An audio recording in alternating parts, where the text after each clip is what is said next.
ಮಗಳ ಮಗಳ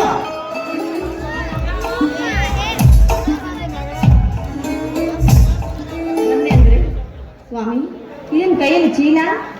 ಇದು ಆ ಭೂತಾಯಿ ನನಗೆ ನೀಡಿದ್ದು ಕೈಪಾಡಿ ರೂಪದಲ್ಲಿ ಬಂಗಾರ ಕಡೆ ಬಂಗಾರ. ಈ ವರ್ಷ ಅದರ ನಂಬುದರಿಂದ ಬದುಕುವಂತೆ ಆಗಿದೆ ಈ ರೈತ.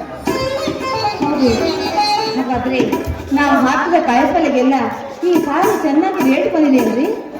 ಹತ್ತುವುದೇನಿದೆ ಮಗಳ, ನಾನು ಬೆಳೆದ ಕಾಯಿಪಲ್ಯ ರೇಟು ಗಗನಕ್ಕೇರಿದೆ ಮಗಳ.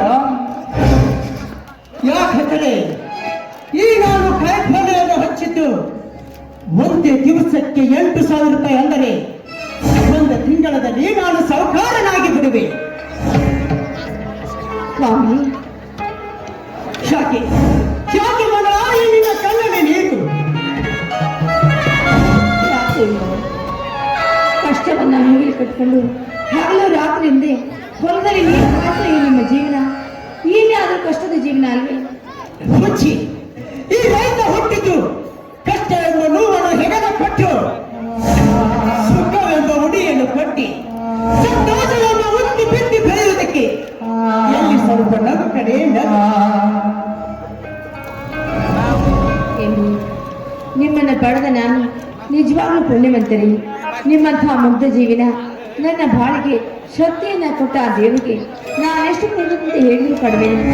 ನೀವು ಆಡೋ ಒಂದು ನೋಡಿ ಕೇಳ್ತಾ ಇದ್ರೆ ನಿಮ್ಮ ಮಾತಿನಿಂದ ಆ ಸ್ವರ್ಗವೇ ಇಲ್ಲಿ ಧರೆಗೆ ಬಂದಿದ್ದೇನೋ ಅನಿಸ್ತಾ ಇದೆ. ನೀನು ಆಡುವಾಗ ಅರಳಾದ ಹೂವಿನಕ್ಕೆ ಮುಗ್ಧಾಗಿ ಕಾಣ್ತೀಯಲ್ಲ, ಅದು ನನಗೆ ತುಂಬಾ ಇಷ್ಟ ಕಡೆ, ತುಂಬಾ ಇಷ್ಟ. ಹಾ, ನಿಮ್ಮಂಥ ರೈತರಿಗೋಸ್ಕರನೇ ಹೇಳಿದ್ದು. ರೈತರ ಹೆಸರು ನಾಡಿನ ಉಸಿರು, ರೈತನ ಕ್ರೇ ಜಗವೆಲ್ಲ ಸಕ್ಕರೆ ಅಂತ. ನಿಜ ಮಗಳ, ನಿಜ. ನಿನ್ನ ಪ್ರೀತಿಯ ಕಡಲ ಮುತ್ತುಗಳು ಹಿಡಿತಿನಂತೆ, ಕಡಲ ಮುತ್ತುಗಳು ಶೀಲಾಪಾಲಕಿಯ ಕತ್ತಿನಂತೆ ತುಂಬಾ ನಿನ್ನಂತ ಬೆಲೆ ಬಾಳುತ್ತಿರುವ ನಿನ್ನಂತವರನ್ನು ಪಡೆದಿದ್ದೆ ನಾನು ಧನ್ಯ. ಹಾ, ಮೊದಲು ನಿಮ್ಮ ಕೈ ಹಿಡಿದ ನಾನು ಧನ್ಯ. ಮಾತು ಸಾಕು ಮಾಡಿ, ಒಳಗಡೆ ಅಡುಗೆ ಸಿದ್ಧವಾಗಿದೆ, ಊಟ ಮಾಡಿ ಬನ್ನಿ. ನಿಜ, ನಿತ್ಯ ಜೀವನದಲ್ಲಿ ಸತ್ಯ ನ್ಯಾಯ ನೀತಿಯ ನನ್ನ ಉಸಿರು. ನಿತ್ಯ ಕಾಲದಲ್ಲಿ ಸತ್ಯ ಪ್ರೀತಿ ವಿಶ್ವಾಸವೇ ನನ್ನ ಹಸಿರು. ನಿತ್ಯ ಕಾಲ ಚಕ್ರದಲ್ಲಿ ಸುತ್ತುವ ತುತ್ತು ಕೂಳಿಗಾಗಿ ಬದುಕಬಾರದು. ಸದಾ ಒಂದು ಹಣ್ಣು ಕೊಟ್ಟು ನೆರಳ ಕೊಡುವ ಹೆಮ್ಮಾರದಂತೆ ಬದುಕಬೇಕು. ಅದೇ ನಮ್ಮ ಜೀವನ.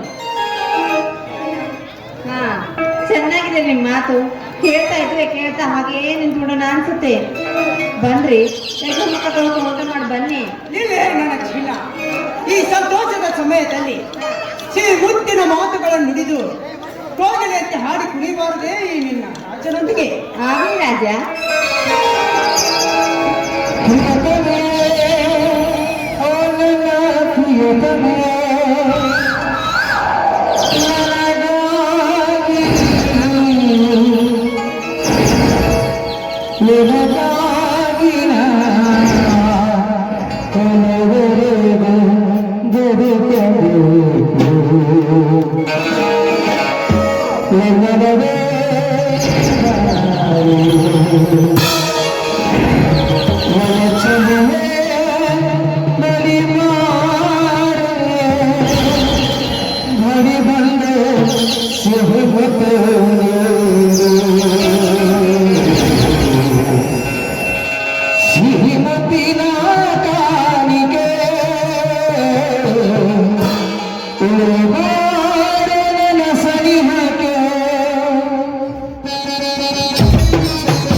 ಏನು ಚಿನ್ನ ಏನು ಅದಕ್ಕೆ ಅದೇ ಮತ್ತು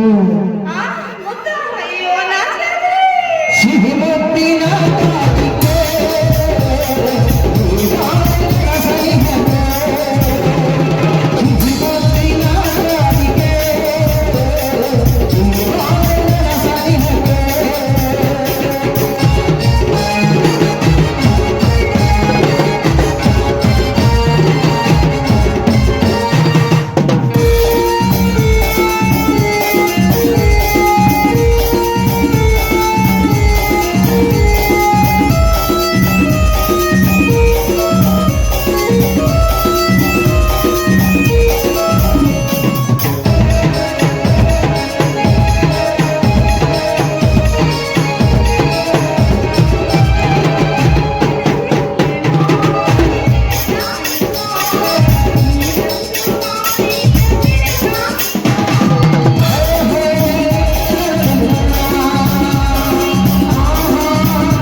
ಏನದು ಅದಕ್ಕೆ ಏನ್ರದು ಈ ನಾಲ್ಕು ಇಲ್ಲ ಹೇಳ್ರಿ ಮುತ್ತು ಕೊಟ್ಟಿದ್ದೇನೆ ಅಯ್ಯೋ ಮುತ್ತ ಅದು ಇಷ್ಟು ಜನರ ಮಧ್ಯ ಬೇಡಪ್ಪ ಮುತ್ತದ್ರಿ ಬಂದ್ರಿ ಅಪ್ಪತ್ತು ಸಿಹಿಮುತ್ತಿನ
ಅಣ್ಣ ಧರ್ಮರಾಜನ ಯಾಕೆ ತಮ್ಮ ತಡವಾಗಿ ಬಂದೆಯಲ್ಲ ಯಾಕೆ ಅಣ್ಣ ಮರಿಗಳಿಗೆ ಮೇವು ಹಾಕಿ ಬರೋದು ಸ್ವಲ್ಪ ಲೇಟ್ ಆಯ್ತಲ್ಲ.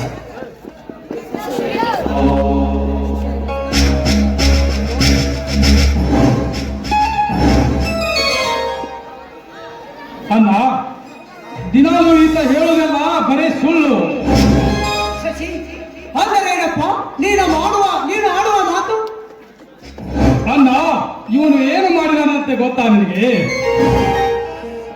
ಎಮ್ಮೆಲ್ಲ ವೀರನ ಗೌಡನ ಮನೆಗೆ ಹೋಗಿ ವಿಮಾನ ನಿಲ್ದಾಣಕ್ಕೆ ಒಂದು ಹಿಡಿ ಮಣ್ಣನ್ನು ಕೂಡ ಕೊಡೋದಿಲ್ಲ ಅಂತ ಹೇಳಿ ಅವನಿಗೆ ಸವಾಲು ಹಾಕಿ ಬಂದಿದ್ದಾನಣ್ಣ ಇವನು.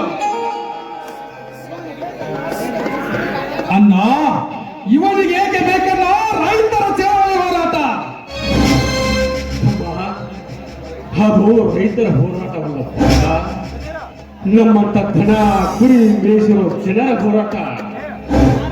ಆ ರೈತರ ಭೂಮಿಯನ್ನು ಬಿಟ್ಟು ಬೇರೆ ಕಡೆ ಖರಾಬ ಭೂಮಿ ನೋಡಿಕೊಳ್ಳಂದರೆ ಅದು ನನ್ನ ತಪ್ಪ. ಅದು ನನ್ನ ದೃಷ್ಟಿಯಲ್ಲಿ ತಪ್ಪೆ. ಯಾಕಂದ್ರೆ ಅಲ್ಲಿ ವಿಮಾನ ನಿಲ್ದಾಣವಾದರೆ ನಮ್ಮ ಊರು ಒಂದು ದೊಡ್ಡ ಸಿಟಿ ಆಗುತ್ತದೆ. ಆ ರೈತನ ಮನೆಯಲ್ಲಿ ಒಬ್ಬತ್ತ ನೌಕರಿ ಹಿಡಿತಾನೆ. ಅಣ್ಣ, ಇವನಿಗೆ ಏಕೆ ಬೇಕು?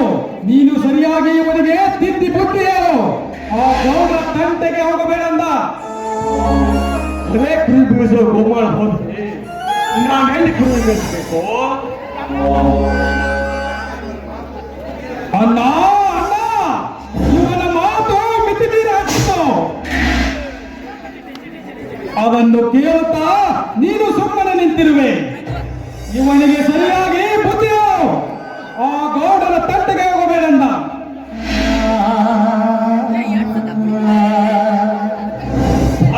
ಹಿಡಿದು ಮಾತನಾಡುವುದು ನಿನ್ನ ಅವರ ಮಾತನ್ನು ಕೇಳಿ ಮಾತನಾಡಬೇಕಾ? ಇಲ್ಲ ಗೌಡನ ಕಾಲಿಗೆ ಬಿದ್ದು ಕ್ಷಮೆ ಕೇಳಬೇಕಾ? ಇವೆರಡರಲ್ಲಿ ಒಂದು ಆಗಲೇಬೇಕು. ಸಾಧ್ಯವಿಲ್ಲ. ಶಿಶಿಧರ, ನೀನು ಸರಿಯಾಗಿ ಮಾತನಾಡಪ್ಪ. ಅವನು ಎಮ್ಮೆಡಿ ಆದ್ರೇನು, ಎಂಪಿ ಆದ್ರೇನು, ಆ ವಿಷಯದಲ್ಲಿ ನಾನು ಯಾರ ಮಾತನ್ನು ಕೇಳುವುದಿಲ್ಲ.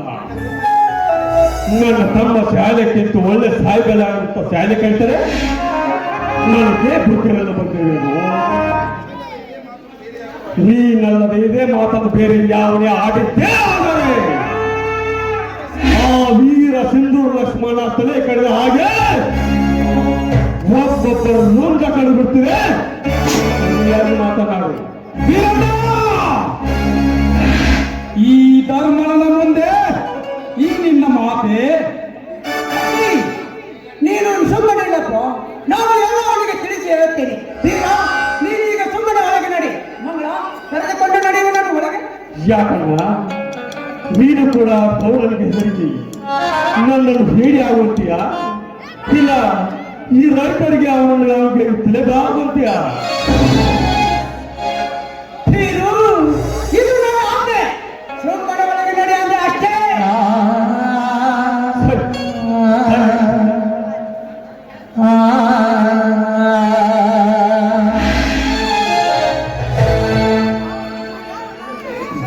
ಅಣ್ಣ, ಇವನ್ಯಾರನ್ನ ನನಗೆ ಬುದ್ಧಿ ಹೇಳಲಿಕ್ಕೆ ಬಂದಿದ್ದಾನೆ? ಅಣ್ಣ, ಇವನಿಗೇಕೆ ನೀನು ಇಷ್ಟೊಂದು ಅಧಿಕಾರ ಕೊಟ್ಟಿದೀಯ ಮಾತನಾಡಲು? ಅಣ್ಣ, ಇವನೇನು ನಮ್ಮ ಸ್ವಂತ ಒಳ ಹುಟ್ಟಿದವನೇ? ಇವನೊಬ್ಬ ಅನಾಥ.